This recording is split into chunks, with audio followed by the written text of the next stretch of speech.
ప్రవచనమెత్తి మాట్లాడు. ఎక్కడున్నాడండి? ఎండిపోయిన ఎముకల్లో ఉన్నాడు.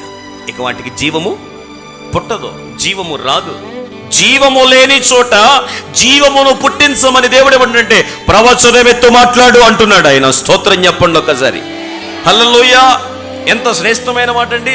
కన్ఫ్యూజ్ అయిపోతాం కదా, అసలు జీవమే లేదు, అక్కడ జీవ కలిగిన అనుభవాలు లేవు, అసలు ఏ కోశాన కూడా జీవింపబడతాయని ఒక అనుభవం లేని ఒక చోటకు తీసుకుని వెళ్ళి అక్కడ జీవము పలకమంటున్నాడు ఆయన.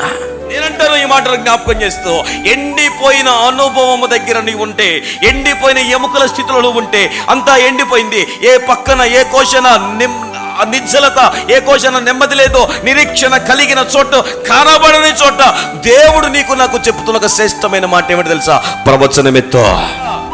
ఎండిపోయిన బ్రతుకుల మీద ప్రవచనం ఎత్తమంటున్నాడు. ఎండిపోయిన స్థితి మీద ప్రవచనం ఎత్తమంటున్నాడు.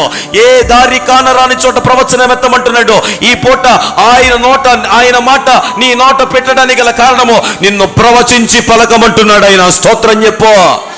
హల్లెలూయా.